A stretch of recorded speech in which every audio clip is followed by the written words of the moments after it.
আসসালামু আলাইকুম, সবাইকে শুভ সকাল। তো নতুন একটা ভিডিওতে নতুন একটা দিনে সবাইকে স্বাগতম। আর আজকে সকাল সকাল উঠে গেছি, কারণ বাহিরে প্রচুর গরম, এতটা পরিমাণে গরম যে ঘরে থাকা যাইতেছে না। তো বাচ্চারা উঠে গেছে সকাল সকাল। ওই সকালবেলা উঠে সব কাজ কাম শেষ করলাম। এখন আম্মু নাস্তা বানাইতেছে। এটা বন্ধ করো। এখন আম্মু নাস্তা বানাইতেছে, তো চলেন দেখি আম্মু কি নাস্তা বানাইতেছে। সকালের নাস্তার জন্য এখানে রুটি ভাজা হইতেছে। এই যে, রুটি বানানো হইতেছে আর আলু ভাজিও করা হয়েছে। সময় হচ্ছে দুপুর 12টা, আর আমরা মানে ছাদে গেছিলাম, গাছে সার টার দিয়ে এলাম। মানে গাছগুলো দেখে মাটির টাটিতে সার টার দিয়ে এসে নিচে আইছি। এখন এসে একটু মিল্কশেক বানাবো, তার জন্য ফার্স্টে একটা কলা দিয়ে দিছি, বেশি দিব না, একটা কলা দিছি। আর এখানে দুধ আমি জাল দিয়ে নিছি, আর এখানটাতে আইসক্রিম আছে। তো ফার্স্টে আমি দিয়ে দেই এখানে জাল দিয়ে রাখা দুধটা। ওকে, দুধ। তো যেহেতু আমি অতটা বানাবো না, তাই আমি এখানে 1/2 লিটার দুধ নিয়ে নিছি। দুধ, আর এখানে পরিমাণ মতো যে যেরকম মিষ্টি খাই চিনি দিয়ে দিবেন। মিল্কশেকের ভিতরে অত চিনি লাগে না। আমাদের মানে বাচ্চারা যেহেতু খাইবো, তাই আমি একটু চিনিটা বেশি দিই।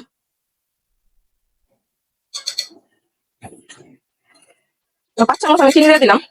আর এখন এর মধ্যে আমি দিয়ে দেবো এই আইসক্রিমটা। যেহেতু আমি ভ্যানিলা মিল্কশেক বানাবো, তাই আমার এখানে ভ্যানিলা ফ্লেভারের আইসক্রিম দিয়ে দিতেছি।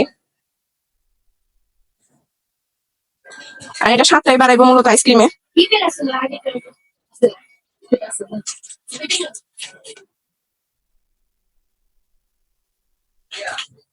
পরিমাণ মতো আইসক্রিম দিয়ে দিছি, আর একটু দিয়ে দিই, স্বাদটা তাহলে বাড়বো। তো এটা আইসক্রিম দেওয়া হয়ে গেছে। আইসক্রিম দেওয়া হয়ে গেছে, এখন এটার মধ্যে আমি একটু পানি দিয়ে দিই, ঠান্ডা পানি ফ্রিজের। পানিও দেওয়া হয়ে গেছে। যেহেতু পানি দিলাম, তাই ভাবলাম যে একটু আইসক্রিম দিয়ে দিই, কিপটামি করে লাভ নাই। যেহেতু পানি দেওয়া হয়েছে, একটু আইসক্রিম দিয়ে দিলাম।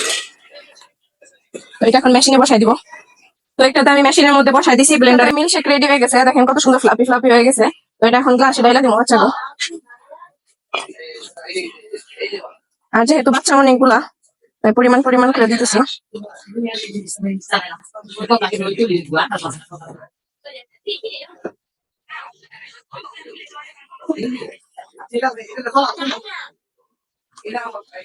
নাও। সবাই একটু করে খাই, দেখো একটু থাক, নানু খাইবে না। তো দুপুরকার খাবার দাবার নিয়ে চলে আসছি। এটার মধ্যে এখন নিচে এলাম ভাত আর লাউ শাক ভাজি, যেটা আলু দা করছে। আর একটাতে আছে রুই মাছ, আলু, বেগুন আর টমেটো দিয়ে তরকারি ঝোল। তো চলেন দুপুরকার খাওয়া দাওয়া করি।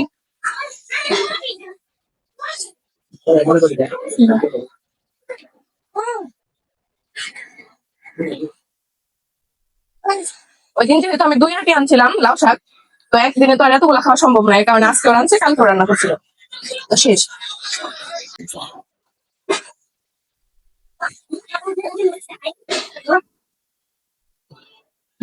দেখি।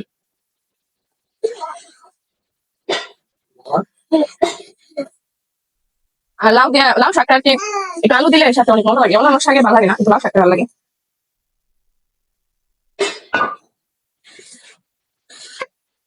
তো এতক্ষণ খাইলাম শাক দিয়ে, এখন নিমো তরকারি, যেটা রুই মাছ রান্না করছে। আর রুই মাছ আমার বাইরে অনেক ফেভারিট একটা মাছ। রুই মাছ বলে মাছ খায় না।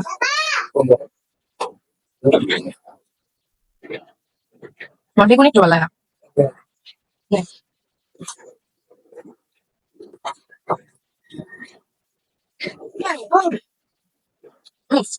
এখন মাছ তো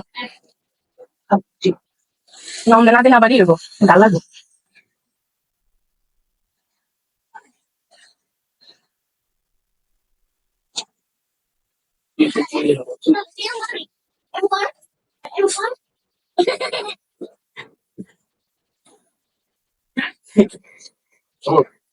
তো আমার খাওয়া প্রায় শেষ হয়েছে।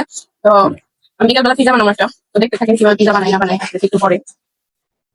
তো এখন বিকাল টাইম, আর আমি একটু পিজা বানাবো, এর কারণে পিজার যা যা উপকরণ সব নিয়ে নিছি। তো দেখেন আপনারা আমি কিভাবে পিজাটা বানাই। আমি একদম ঘরোয়া ভাবে, আমার কোনো ওভেনও নাই, কিছু না, আমি ঘরোয়া ভাবে মানে প্যানের মধ্যে কিভাবে বানাই। তো দেখতে থাকেন আপনারা। ওই দিকটাতে আমি আটা নিয়ে নিছি বেশ অনেকখানি, যেহেতু আমি 2টা পিজা বানাবো, এর কারণে দেখি। আর ফার্স্ট টাইম এই পিজা বানাইতেছি আর কি। তো স্বাদ মতো লবণ দিয়ে দিলাম, তারপর চিনি দিয়ে দিলাম, মানে স্বাদ মতো চিনি, যেহেতু পিজাটা একটু মিষ্টি মিষ্টি হয় তাই চিনি দিয়ে দিলাম। আর এখানটাতে নিয়ে নিছি ইস্ট। ইস্ট যেটা মাস্ট বি লাগবো, ইস্ট ছাড়া তো আর ডোটা ফুলবো না। আর তো ইস্ট দিয়ে দিতেছি কতটুকু পরিমাণ লাগে। আর এটা একটু সময় নিব ভিজতে, তো এটা একটু ভিজো কুসুম পানির মধ্যে নিয়ে নিছি। তো এই যে ইস্টের মধ্যে ভিজানো পানিটা এখন আমি দিয়ে দেবো হচ্ছে এই ডোর মধ্যে, মানে পরিমাণ মতো ফার্স্টে দিব। পরিমাণ অনুযায়ী অনুযায়ী দিলে আর কি নরম হওয়ার চান্স কম থাকবো, একদম পারফেক্ট। একসাথে মানে অনেকগুলো দিব না।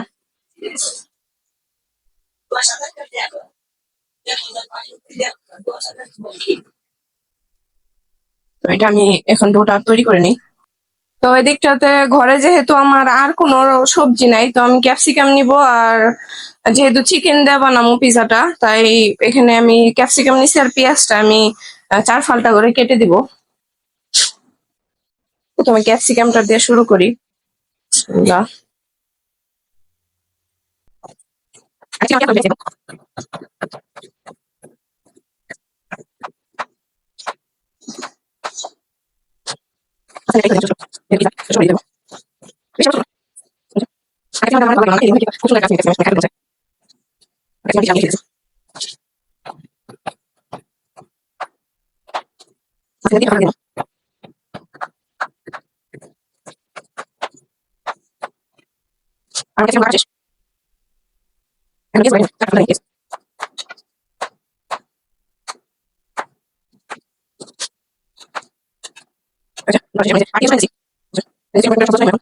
আর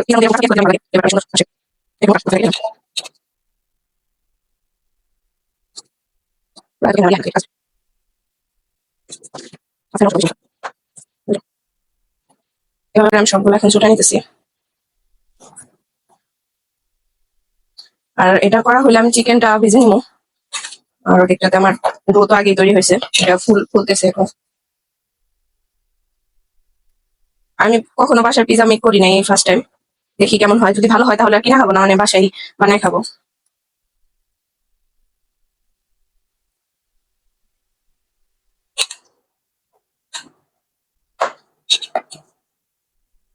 তো পিজার মধ্যে যেহেতু চিকেনটা মাস্ট বি দিতে হয়, তাছাড়া তো পিজার স্বাদ আসবো না, তাই এটার মধ্যে মশলা মাখাই দিতেছি।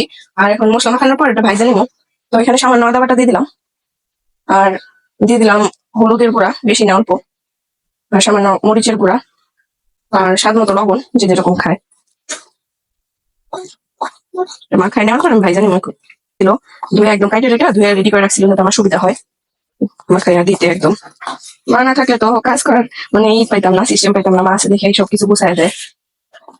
তারপরও তো মায়েরা খারাপ ভালো না। হাতটা ধুয়ে নেই।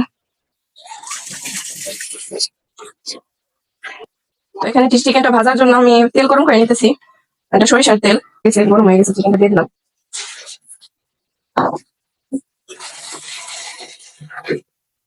আর যেহেতু তেল বেশি, আমি সবটাই দিয়ে দিতে পারবো, সবটাই দিয়ে দিই। চিকেন তো হইতে বেশি সময় লাগে না, অল্প সময়ের মধ্যেই হয়ে যাবে। চিকেন গুলা লাল লাল ফ্রাই হয়ে আসছে। আর যেহেতু সরিষার তেল, তাই ফেনা ফেনা উঠছে। এটা একটু লাল লাল হইলে তারপর নামাই নিবো, বেশি পোড়া পোড়া করবো না। ওই দিকটাতে দেখেন সুন্দর মতো ভাজা হয়ে গেছে, এগুলো আমি এখন নামাই নিবো।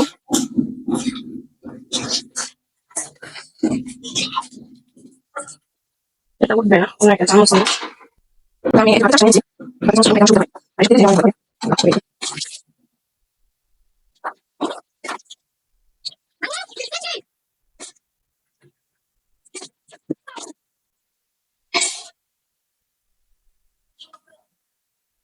এই যে হয়ে গেছে, সবগুলো উঠানো শেষ। আর যে দিকটাতে পড়ে গেছে কয়েক দিকটাতে আমি চিজ গুলা গ্রেট করে নিতেছিলাম। আমার যেহেতু সব রেডি, খালি চিজটা হয়ে গেলে হবো। তো চিজ এখানে বেশ অনেকখানি আমি ইউজ করবো। আর পিজার প্রতিটা লেয়ারে লেয়ারে চিজ না দিলে ভালো লাগে না, মজা হয় না।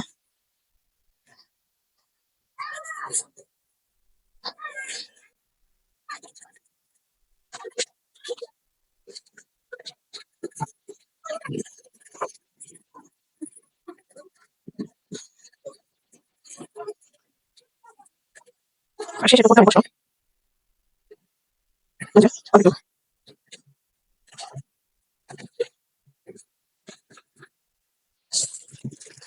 চিজ আমার ছিল তার কথা নিয়ে লিখে দিবে।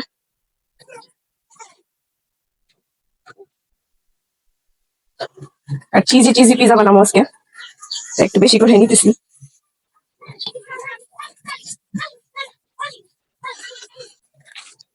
ওই যে বেশ অনেকখানি চিজ আমি করে নিয়েছি, যেহেতু 2টা পিজা আমার আর লাগবে না।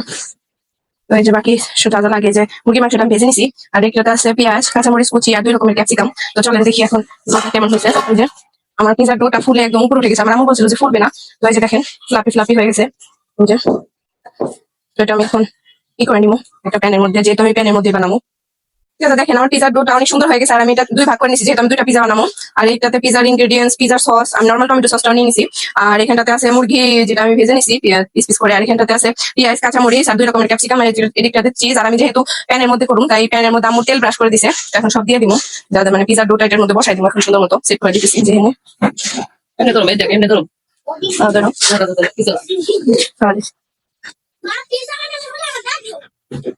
তো এটা আমি হাত দিয়ে চেপে দিলাম, তার কারণ আছে, না হলে আবার ছড়ানো যাবে না। আমি যতটুকু পর্যন্ত মানে ছড়ানো যায় আমি ছড়াই দিতেছি, আর তেল ব্রাশ করে নেওয়ার কারণে মানে নিচে লেগে যাবে না, 4-5টা যাতে সমান হয়। ঘুরাই ঘুরাই নিবেন।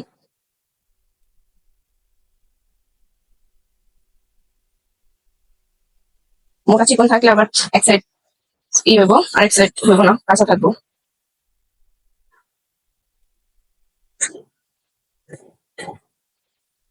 এই যে আমার ভালো মতো করা হয়ে গেছে, ছড়ানো হয়ে গেছে। আমি যেহেতু প্রফেশনাল না, তাই একটু মানে ভুল ত্রুটি হইতেই পারে। আর আমি এটা কাঁটা চামচ দিয়ে এখন করে নিবো, যেহেতু ভাতটা যাতে বের হয়ে যায়, মানে ফুলে না যায় পিজাটা। আর করতে হবে না। আর ফার্স্টে দিয়ে দিব পিজার সস। এই যে আপনারা যে কোনো পিজার সস ইউজ করতে পারেন, অনেকে টমেটো সস দিয়েও করে, টমেটো সস দিয়ে করলেও করতে পারেন আপনারা। আর পিজার মানে সসটার মধ্যে অনেক কিছু দেওয়া থাকে, এর জন্য আর কি মানুষ পিজার সসটা নেয়।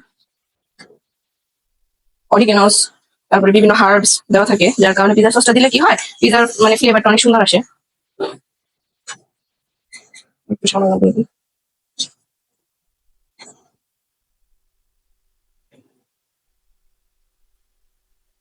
এটা ভালো মতো ছড়ানো হয়ে গেছে। এরপর আমি এটার মধ্যে দিয়ে দিই আগে চিজের লেয়ার আগে দেবো, তো তারপরে দিয়ে দিই চিজ। চিজটা মানে লেয়ারটা বেশি থাকবো, নিচেও থাকবো উপরেও থাকবো। নিচে বেশি চিজ দিব না, উপরেই থাকবে বেশি। তারপর মুরগির মাংস দিয়ে দিই, 2টা যেহেতু বানাবো, তাই ওইটা অর্ধেকটা এটা অর্ধেকটা দিয়ে দিতেছি। কেন তো বেশ অনেকখানি মুরগির মাংস দিয়ে দিছি, ছড়াই দিই।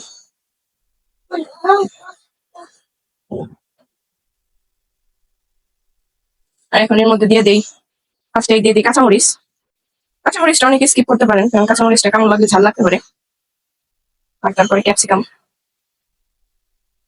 ক্যাপসিকামটা সুন্দর মতো সেট করে দিবেন।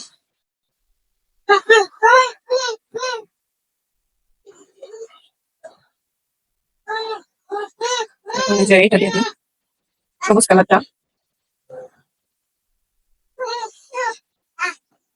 তারপরে দিয়ে দেবো পেঁয়াজ। পেঁয়াজ না দিলে পিজার স্বাদটাই আসে না।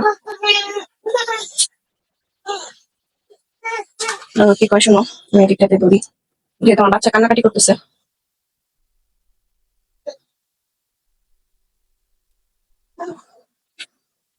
পেঁয়াজটা দেওয়া মানে সেট করে দিছি, আর পেঁয়াজটা লাগবে না।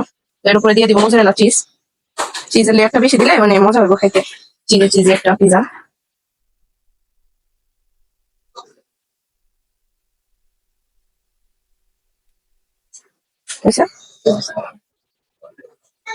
যে অংশটা বাকি আছে সেই অংশটা দিয়ে দিতেছি, কোনো অংশ বাদ থাকবো না। হয়ে গেছে চিজটা দেওয়া, এখন এটা ডাইরেক্ট চুলায় বসাই দিব। আর হালকা একটু টমেটো সস দিয়ে দিব একটু সৌন্দর্যের জন্য, ব্যাস অল্প। তো এটা এখন চুলায় বসাই দিব ডিবি ডিবি করে। তো এদিকটাতে আমি পিজা বসাই দিছি, আর একদম জালটা মানে একদম হালকা হালকা জালে বসায় দেওয়া হয়েছে, যেহেতু লাগে যাওয়ার সম্ভাবনা আছে মানে চুলায়, যেহেতু প্যান নাই। আর একটাতে আমার আম্মু এখান থেকে হাওয়াটা বের হয়ে না যেতে পারে তার জন্য দিয়ে দিছে, এই হাওয়াটা বন্ধ করে দিছে। তো হোক, আর ও কমাই দিতেছে আমার আম্মু জাল, যাতে পিজাটা সুন্দর মতো হয়। দেখেন আপনারা এরকম করে বানাইতে পারেন বাসায়, যার ওভেন নাই। তো পিজা হোক, তারপর ফাইনাল লুক দেখাইতেছি। আর দেখেন পিজার ফাইনাল লুক মাশাআল্লাহ অনেক সুন্দর হয়েছে। আর ওভেনের প্রয়োজন পড়ে নাই, আমার এমনিতেই হয়ে গেছে। আর যেহেতু আমি সাইডে চিজ গুলা ছিল ওগুলা লাগিয়ে গেছে, আর বাকি দেখেন নিচে দেখাইতেছি ওই চিজ গুলা, ওগুলা আর দেখেন সুন্দর মতো হয়ে গেছে। আর যেগুলো সাইড দিয়ে মানে চিজ গুলা করাই পড়ছে ওগুলা শুধু কালো হয়ে গেছে। আর পারফেক্ট একটা পিজা হয়ে গেছে আমার। তো আপনারা এবার বাসায় বানায় খাইতে পারেন। হয়তো আমি এটা তুলে নিবো এখন একটা এর মধ্যে। পিজাটা আমি তুলে দেখাইতেছি যে কতটা চিজি হয়েছে। এই যে দেখেন, খুব মজা হইব খাইতে।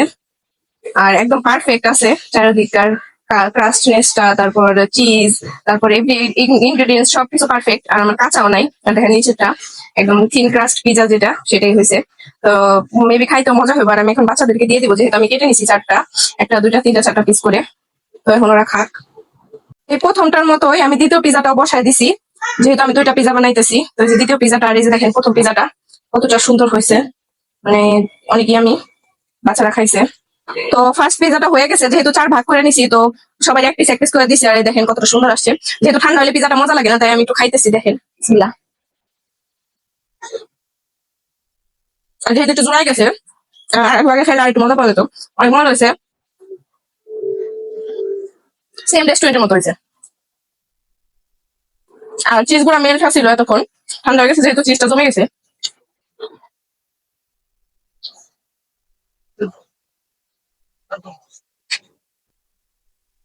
তো ওইটাও যেহেতু হইতেছে হোক, আর ভিডিওটা অনেক লং হয়ে যাবো। তো আপনারা যদি খেলা থাকেন, ভালো থাকেন, আমাদের জন্য দোয়া করবেন। আর ভিডিওটা যদি অবশ্যই ভালো লেগে থাকে তাহলে অবশ্যই একটা লাইক করবেন, কমেন্ট করে আমাদের পাশে থাকবেন। আর নতুন যদি হয়ে থাকেন তাহলে অবশ্যই একটা সাবস্ক্রাইব করতে ভুলবেন না। তো আজকের মতো বিদায় সবাইকে, আল্লাহ হাফেজ।